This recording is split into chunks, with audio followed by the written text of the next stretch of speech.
Halo pemirsa, apa kabar Anda hari ini? Senang sekali saya Ulfolia kembali menjumpai Anda dalam berita Kaltim hari ini. Sejumlah berita aktual dan menarik telah kami siapkan untuk Anda dan berikut di antaranya. Diduga akibat korsleting listrik, rumah Tafis milik Yayasan Tajul Wakor Balikpapan terbakar.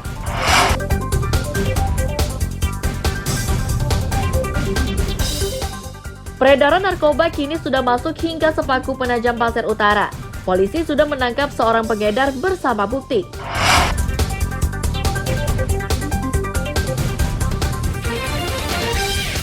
Setelah dilaporkan ke polisi, seorang jemaah umroh di Samarinda balik melaporkan perusahaan perjalanan ibadah umroh dan menolak mediasi.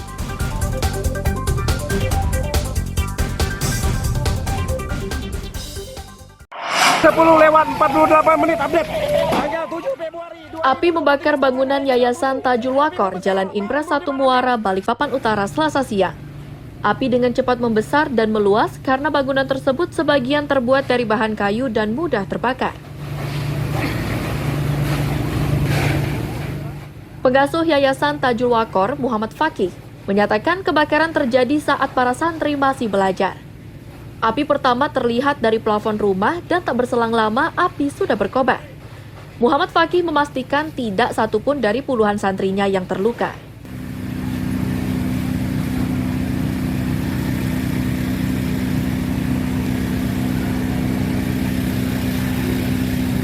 Ada lagi belajar dan putra, Kang Putri, kita lihat di bawah ada percikan api Dari atas. dari atas. Mungkin dari konsep karena dari kompor, dari dapur tidak ada masalah. Mungkin dari konsep listriknya ada. Di situ ada berapa orang santrinya, Mas? Ya, Ada berapa orang santri? kalau Putri sekitar 45 orang. 45 orang. Sama pengasuh dan pengajar sekitar 50 orang. Petugas pemadam kebakaran mengerahkan sebagian besar mobilnya termasuk dari kepolisian. Mereka sempat kesulitan memadamkan api karena bangunan tersebut sambung menyambung. Kobaran dipadamkan dalam waktu 40 menit.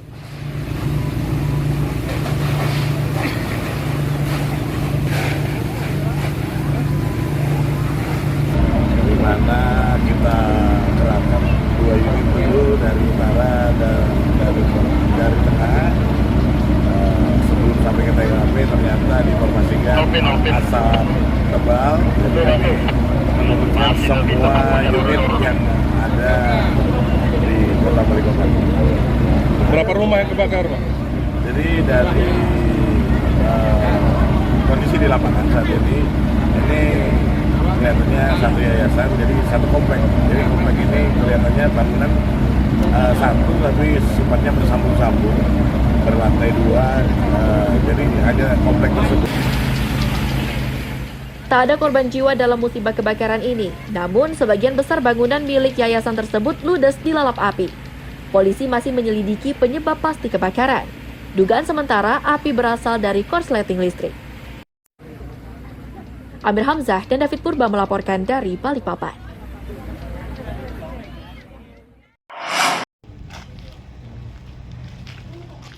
Arlis, pria berusia 25 tahun ini Selasa siang digelandang ke Mapolsek Samarinda.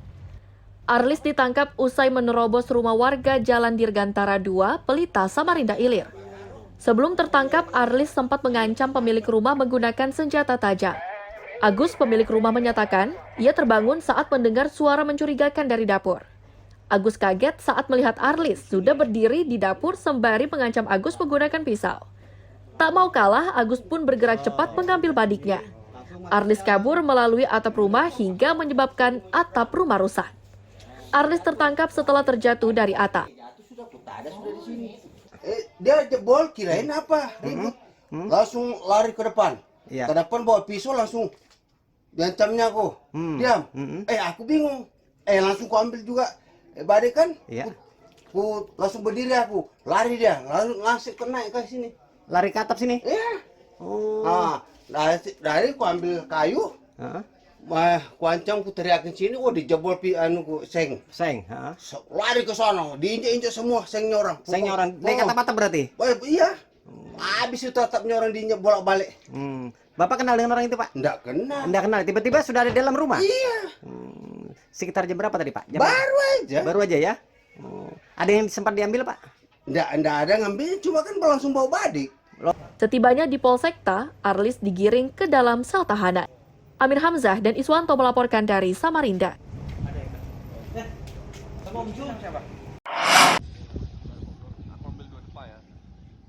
Tim SAR gabungan Selasa siang harus menyelami dasar kolam bekas galian tambang batu bara milik PT Bukit Baiduri Samarinda. Upaya ini dilakukan untuk mencari seorang pemancing bernama Sukarmin yang dilaporkan tenggelam di kolam tersebut. Upaya ini membuahkan hasil. Korban ditemukan tidak lama setelah penyelaman. Korban dibawa ke Rumah Sakit Umum Abdul Wahab Syahrani untuk divisum.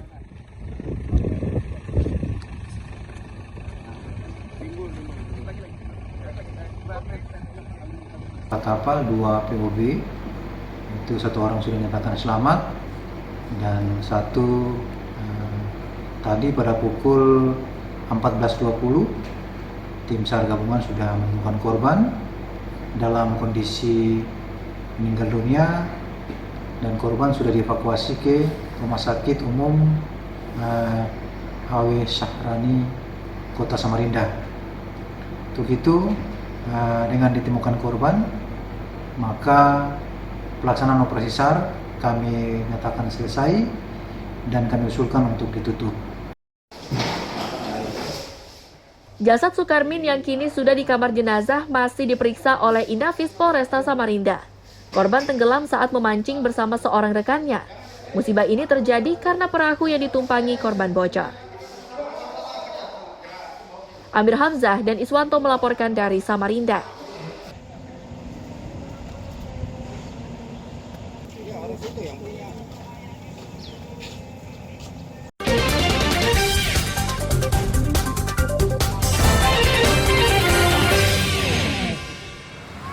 Masih bersama saya Ufaulia, kembali kami sampaikan 3 berita utama Kaltim hari ini.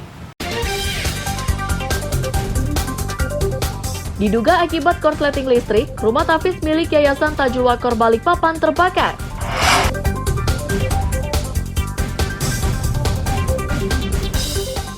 Peredaran narkoba kini sudah masuk hingga Sepaku Penajam Pasir Utara.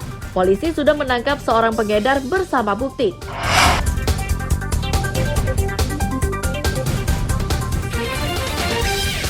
Setelah dilaporkan ke polisi, seorang jemaah umroh di Samarinda balik melaporkan perusahaan perjalanan ibadah umroh dan menolak mediasi.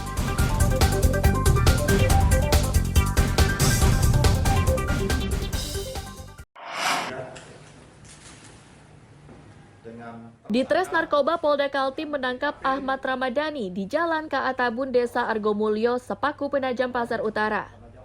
Ahmad ditangkap bersama 10 bungkus sabu-sabu siap edar. Wakil Direktur Ditres Narkoba Polda Kaltim, AKBP Reno Eko menegaskan, penangkapan ini bagian dari antisipasi terhadap peredaran narkoba di Sepaku yang sebagian wilayahnya jadi ibu kota negara. Tersangka Ahmad Ramadhani ditangkap saat mengendarai sepeda motor. Kepada polisi, Ahmad Ramadhani mengaku narkoba tersebut dibeli pada seorang pria di daerah Penajam. Perintah pimpinan untuk melakukan penyelidikan di wilayah Kecamatan Sepaku. Akhirnya kita temukan pengecer sebenarnya inisial AR dengan barang bukti kurang lebih 10 poket dengan berat kurang lebih 8,9 gram. Ini merupakan tindakan-tindakan yang menjadi atensi Bapak Kapolda untuk di wilayah Sepaku. Jangan sampai peredaran itu nantinya mengganggu pelaksanaan pembangunan IKN. Akibat ulahnya, Ahmad Ramadhani terancam pidana 5 tahun penjara. Polisi masih memburu pemasok narkoba pada Ahmad Ramadhani. Amir Hamzah dan David Purba melaporkan dari Balikpapan.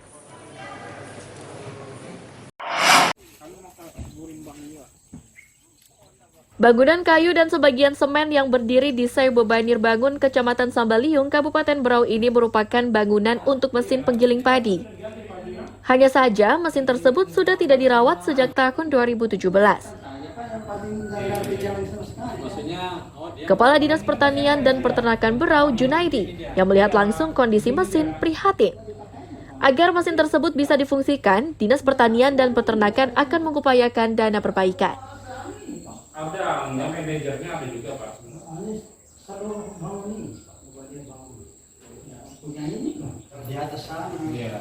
Nah, untuk saat ini kami masih mencarikan sumber dananya seperti apa. Apakah bisa dimasukkan untuk perbaikannya, mudah-mudahan bisa dimasukkan di APBD atau harus dari APBN sendiri atau dari Gapoktannya sendiri. Nah, kami masih mencarikan solusinya supaya bisa dimanfaatkan.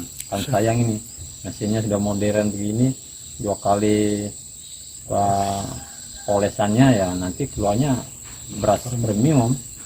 Nah, ini sayang sekali, jadi makanya kami masih meninjau karena ada laporan dari masyarakat kemarin.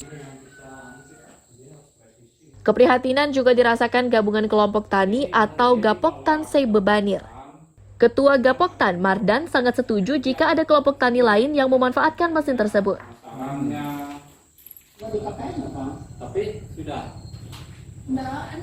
Terakhir dipakai tahun berapa Pak? Itu sekitar tahun 2017 itu. 2017. Karena setahunnya itu untuk perasaannya kan, pemasangan Kita coba. Mungkin harapan dari kelompok tani sendiri seperti apa Pak? Kalau saya sendiri, kalau seandainya ada yang butuhkan kampung-kampung lain, senang saja rasanya kita diangkat daripada Anda dipakai ini kan. Mesin penggilingan padi ini merupakan bantuan pemerintah pusat yang tujuan awalnya memudahkan petani setempat menggiling padi. Amir Hamzah dan Miko Gusti melaporkan dari Kabupaten Berau.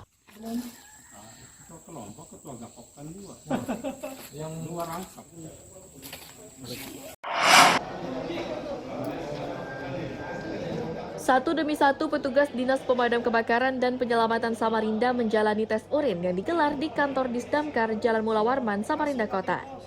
Para petugas ini terdiri 130 aparatur sipil negara dan 101 non-aparatur sipil negara. Kepala Dinas Damkar dan Penyelamatan Samarinda, Hendra Aha, menyatakan tes urin rutin dilaksanakan minimal sekali dalam setahun. Jika sebelumnya hanya diikuti petugas berstatus pegawai tidak tetap bulanan dan pegawai tidak tetap harian, tes urin kali ini melibatkan seluruh petugas, termasuk aparatur sipil negara di kantor Disdamkar dan Penyelamatan. Instruksi Presiden tahun 2009. Tes urin itu adalah suatu keharusan kami lakukan setiap tahun sekali. Kemarin di tahun 2022 kita adakan tes urin khusus untuk anggota Damkar yang statusnya PTTB, PTTH. Namun kali ini saya tidak hanya PTTB, PTTH tapi seluruh ASN kami tes urin. Jumlah anggota yang kami tes, seluruh anggota pemadam berjumlah 231 orang. 231 orang. Nah, dari sekian banyak ini jika ada temuan atau indikasi apa yang dilakukan dari Ya, karena bagi mereka yang pegawai kontrak itu sudah jelas di aturannya untuk rekrutmen apabila terkena pengguna narkoba tesnya positif maka akan tidak dilanjutkan kontraknya sebagai pegawai damkar. Petugas medis Badan Narkotika Nasional Kota Samarinda, Dr. Muhammad Reza Wardan menegaskan, petugas damkar yang positif mengkonsumsi narkoba akan langsung direhabilitasi. Ini kan berdasarkan Inpres nomor 2 tahun 2020. Memang semua instansi ya, terutama mungkin pemerintahan atau swasta memang diinstruksikan untuk melakukan tes berkala, ya cek urin berkala untuk narkotika. Jadi tujuannya memang untuk screening ya. Screening ya, tujuannya screening. Ada berapa peserta targetnya hari ini, Dok? Ini sekitar 130-an. 130-an 130-an ya. Nah, jika nanti ada indikator ditemukan atau ada indikasi apa selanjutnya tindakan dari BNN, Dok? Kalau dari BNN kita tetap kita sarankan, kita himbau untuk rehabilitasi ya. Dari tes urin ini, petugas BNNK mendapati indikasi positif narkoba pada salah satu petugas damkar. Untuk memastikan, BNNK masih melakukan pemeriksaan lanjutan. Amir Hamzah dan Iswanto melaporkan dari Samarinda.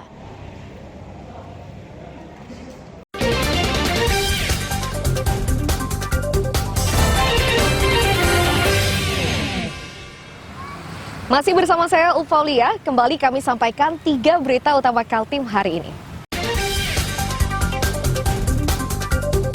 Diduga akibat korsleting listrik, rumah tahfiz milik Yayasan Tajul Wakor Balikpapan terbakar.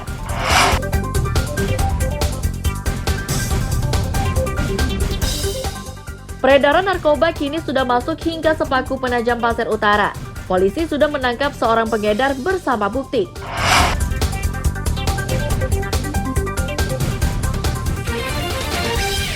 Setelah dilaporkan ke polisi, seorang jemaah umroh di Samarinda balik melaporkan perusahaan perjalanan ibadah umroh dan menolak mediasi.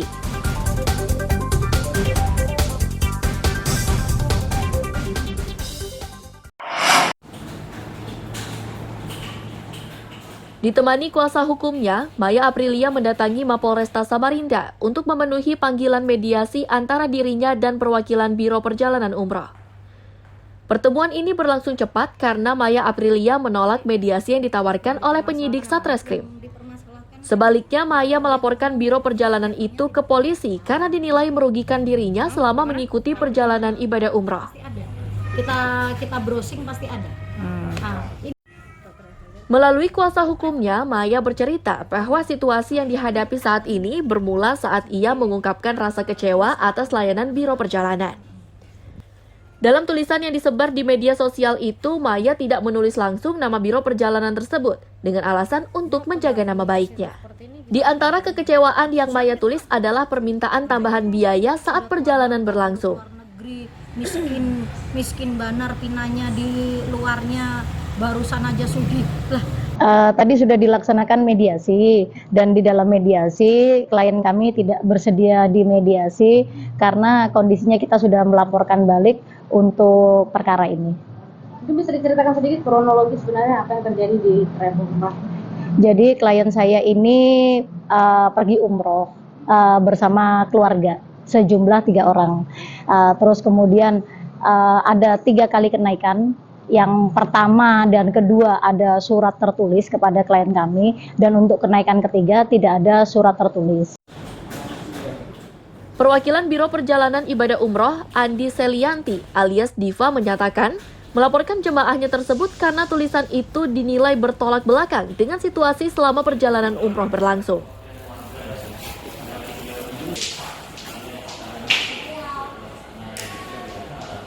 Itu tadi Karena pencemaran nama baik. iya, undang-undang ITE. Karena orang juga di sini juga di kota ini tahu karena dia naik travel saya, nggak usah pakai perlu inisial ya Mbak. Ini kan negara Indonesia, negara hukum. Tidak semuanya di-share di media sosial. Di media sosial, share-lah yang baik-baik, ya kan. Kalau sudah kalau di-share itu yang baik-baik tak masalah. Kalau menjadi fitnah tidak masalah. Contohnya ya. Dia panggil wartawan, dia bilang hamil 7 bulan, padahal waktu daftar, waktu terbang sama saya hamil 3 bulan. Contohnya terlantar, tidak ada jamaah terlantar. Silahkan dicek jamaah 1 bis 45 orang waktu saya mendaftar, semuanya bilang tidak ada terlantar, tidak ada yang kelaparan. Silahkan dicek. Kalau 1 orang aja bilang saya kelaparan, terserah. Perkara jemaah dan Biro Perjalanan Umroh ini masih terus berlanjut dan masih ditangani polisi. Amir Hamzah dan Nina Erlina melaporkan dari Samarinda.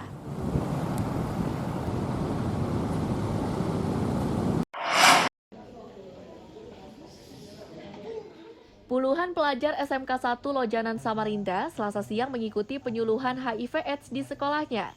Tim medis Puskesmas Palaran menggelar kegiatan ini dengan tujuan agar pelajar memahami penyebab HIV/AIDS dan resiko yang dihadapi jika seseorang sudah mengidap penyakit menular itu.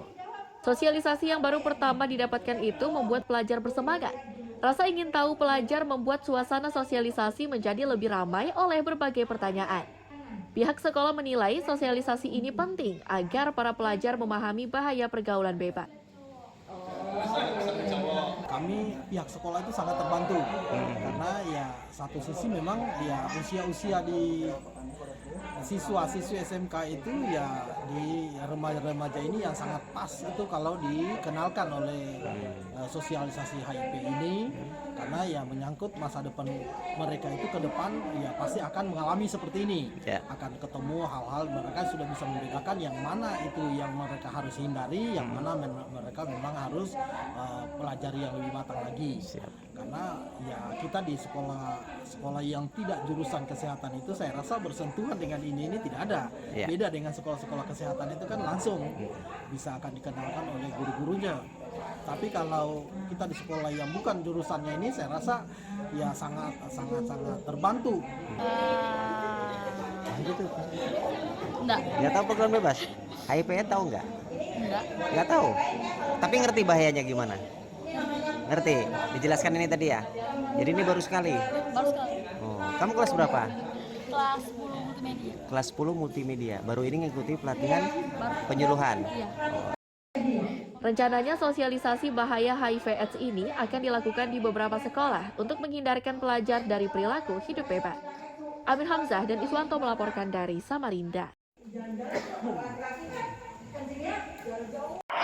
Penggunaan kekuatan pun disesuaikan dengan ancaman yang ada. Calon wali kota Samarinda diculik dan disandra oleh sekelompok orang. Kondisi ini mengharuskan tim Bravo dan tim Alfa Batalion B Pelopor Satbrimob Polda Kaltim dikerahkan. Lokasi penyanderaan menjadi tegang karena para pelaku menembaki Brimob dengan senjata api. Upaya negosiasi dari petugas tidak ditanggapi membuat petugas bersikap tegas. Tim Alfa dengan teknik rappling berhasil meledakkan pintu masuk menara tempat penyanderaan calon wali kota. Para pelaku yang sudah terkepung akhirnya takluk dan sandra dibebaskan dalam kondisi selamat. Kapolda Kaltim Irjen Pol Imam Sugianto menyebut simulasi ini merupakan bagian dari kesiapan Brimob jelang pelaksanaan pemilu serentak. Sekaligus uji coba menara bantuan dari Pemkot Samarinda yang baru selesai dikerjakan. Para penyandra untuk mengelabui musuh yang saat ini mungkin. Terima kasih. Ini tadi juga salah satu kemampuan yang dimiliki oleh Brimob kita. Ini tidak untuk pamer ya tentunya. Memang ini kita tampilkan untuk menjaga kemampuan anak-anak kita. Sekaligus dikaitkan dengan tahun politik, kita memang harus berlatih untuk menghadapi eskalasi ancaman apapun bisa terjadi, gitu ya. Wali Kota Samarinda, Andi Harun, menyatakan bantuan diberikan kepada TNI dan Polri karena keduanya mitra strategis dalam upaya menjaga keamanan dan ketertiban. Ramai lancar. Suasana kegiatan masyarakat beraktivitas normal. Lanjutnya kami persilakan. Ya, untuk TNI dan Polri adalah mitra yang sangat strategis dalam melaksanakan pembangunan di semua daerah, termasuk di Kota Samarinda. Dan kita punya kemampuan pemerintah untuk membantu Polri membangun tower untuk Brimob. Semoga ini bisa bermanfaat baik untuk kegiatan latihan internal Brimob maupun untuk kepentingan masyarakat seperti yang disampaikan tadi oleh Pak Dansat. Menara latih atau tower ke markas Batalion B Pelopor Satbrimob Polda Kaltim di Samarinda seberang sepenuhnya sudah diserahkan dan selanjutnya akan dimanfaatkan sebagai sarana berlatih bagi Brimob. Amir Hamzah dan Iswanto melaporkan dari Samarinda.